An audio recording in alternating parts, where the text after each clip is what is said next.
반갑습니다. 모든 낙찰자들이 행복한 1% 기부에 동참하기를 희망하는 경매 채널 김도현입니다. 자, 이번 시간은 부산 진구 연지동 연지자의 1차 아파트입니다. 최근에 와서는 제가 사람들의 관심도가 높은, 관심을 많이 가진 아파트 위주로 선택해서 방송 수업을 하고 있습니다. 부산지방법원 본원 사건이고 연지동 연지자 1차 2층입니다. 물건의 종류는 아파트. 자, 전용 면적 36.9평, 대지권 17.5평. 자, 토지 건물은 1과일 매각입니다. 자, 입찰 8일 전입니다. 8일.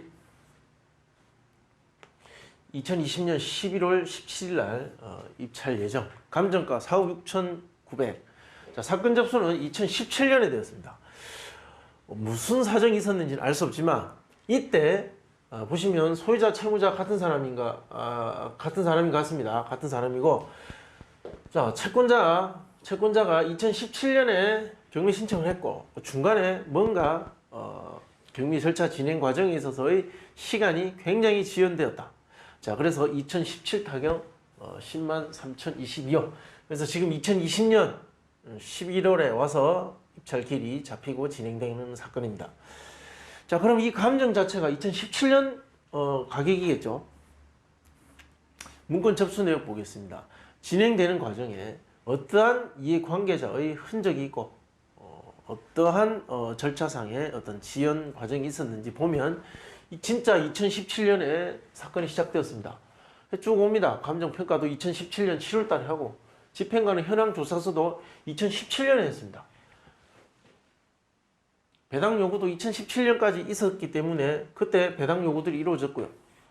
자, 그런데 여기 보면 2017년 채무자 겸 소유자 보증서 제출하고 열람 복사 신청, 집행 정지 신청, 뭔가 이 사건을 해결하기 위한 어떤 일련의 여러 가지 어떤 행위들이 이루어지고 있었다.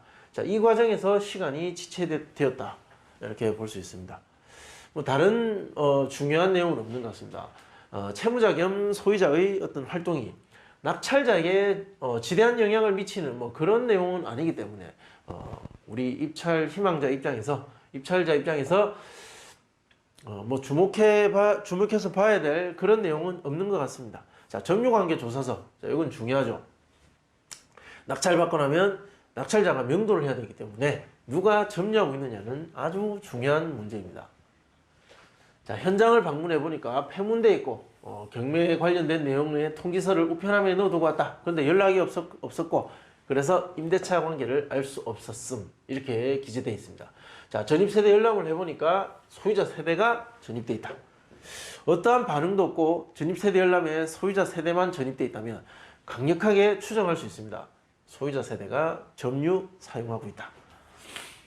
자, 등기 현황 2014년 소유권 이전. 자, 그 이후에 2015년 3월 30일, 이것이 중요한 어떤 권리입니다. 말소 기준이 되는 가장 빠른 근저당. 자, 이 날짜 이후에 설정된 권리들, 근저당, 압류, 가압류. 자, 이런 권리들은 모두 다 소멸됩니다. 모두 다 소멸됩니다. 낙찰받으면 저한테 인수되는 것이 있을까요? 제가 책임을 져야 됩니까? 자, 이런 질문들은 제가 경매 컨설팅을 해오는 과정에 정말 많이 받았던 질문인데, 실제 권리 분석은 간단합니다. 말소 기준 권리 이후에 대부분의 권리는 다 소멸됩니다. 아주 특수한 경우가 있는데 실제 그것을 여러분들이 적용받기는 그것도 정말 쉽지 않은 겁니다. 자, 이 사건은 어쨌든 그러한 인수되는 권리는, 등기상의 권리는 없다. 자, 모두 다 소멸된다. 자, 여기 좀 특이한 것은 보시면 강제경매 신청도 있고 임의경매 신청도 있습니다. 자, 경매 신청이 2번이나 별도로 이루어졌다. 매수인이 인수하게 될 부담. 자, 낙찰받는다면 낙찰자 입장에서 무엇을 인수하게 되는가? 자, 등기상에 인수할 것은 없었습니다. 경매 신청이 2개 있었지만, 자, 어느 것을 법원에서 어느 사건을 기준으로 진행했느냐는 사실 낙찰자 입장에서는 중요하지 않습니다. 어떤 사건 번호로 진행을 했던, 낙찰받고 나면 소멸되느냐, 소멸되지 않느냐, 자, 그것이 중요할 뿐입니다. 자, 확인해보니 등기상 인수할 것은 없다. 자, 관리비나 각종 공과금은 연체 가능성이 있죠.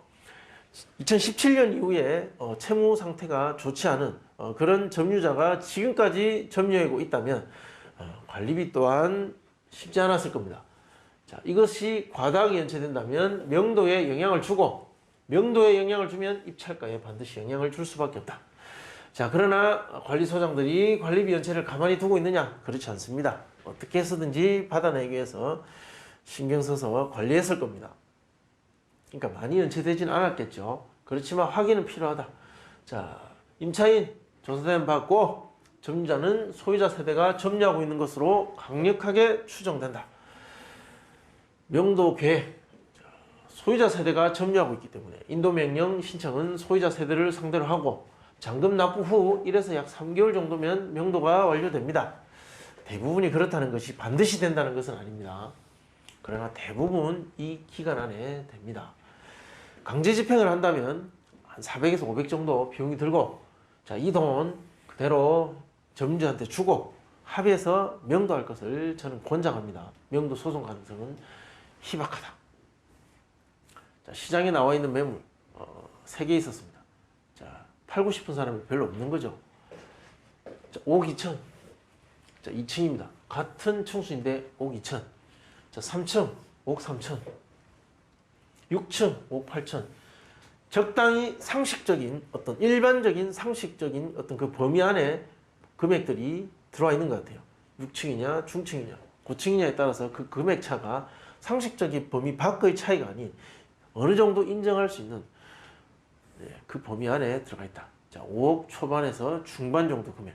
자, 실제 거래 사례를 보면, 자, 거래 사례 2020년 1월 달에 보면 5층이 4억 7,500, 6층이 5억 3천, 1층이 4억 7,200. 그러니까 4억 7천, 6천 이런 금액대가 아주 저층의 금액대다. 자, 이렇게 볼 수 있겠죠. 자, 계속 거래가 없다가 7월 달에 와서 5억 2,500에 한 5천만 원 정도 차이 나죠.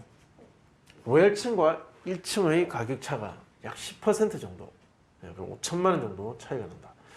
자, 그리고 9층이 5억 1,500. 뭐 1,000만 원 정도 차이 충분히 날 수 있죠. 그리고 지금은 11월 달.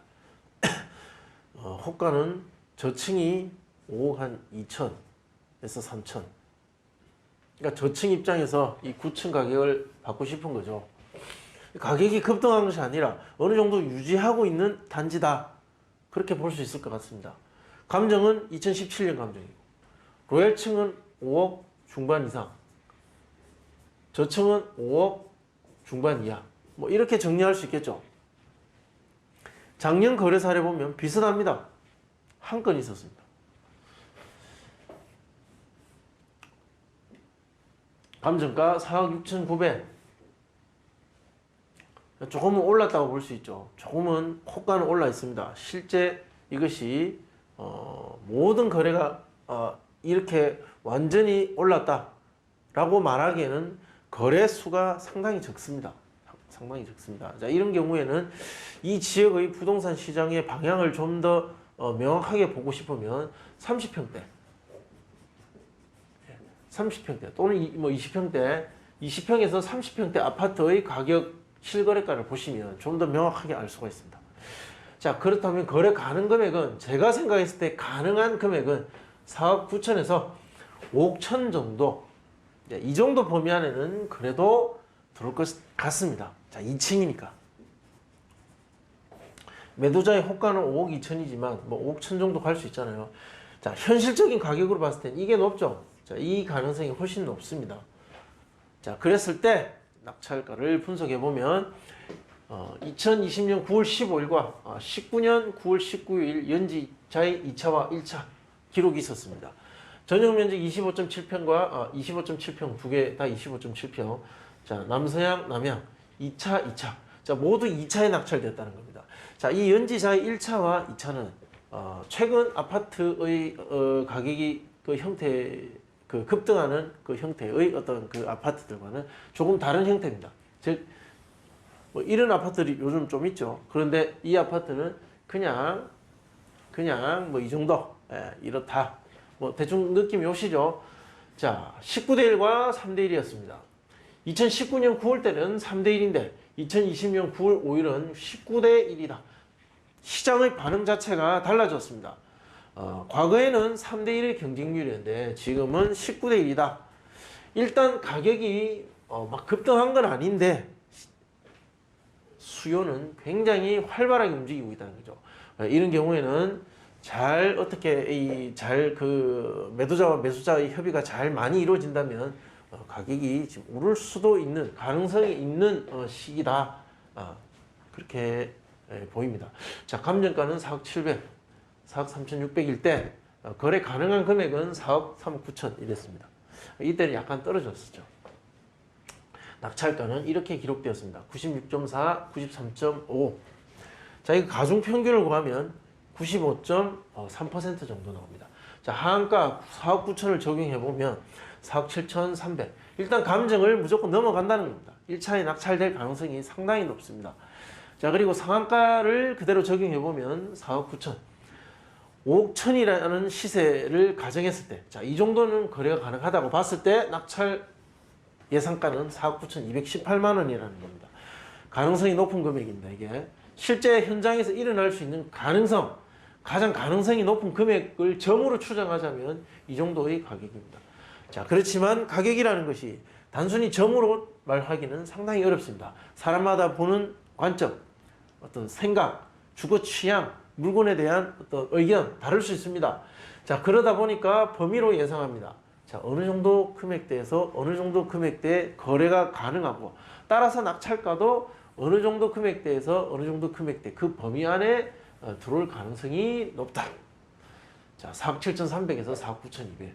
물론 확률적으로는 이 금액일 가능성이 높고 이 범위 안에 들어올 가능성이 높다. 자, 이렇게 정리할 수 있겠습니다. 자, 궁금하신 내용은 댓글로 남겨주시면 제가 답변해 드리겠습니다. 자, 경우에 따라서는 영상 촬영으로 답변할 수도 있고 그냥 텍스트로 댓글로 답변 드릴 수도 있습니다. 자, 좋아요, 구독 신청 꼭 부탁드리겠습니다. 시청해 주셔서 감사합니다.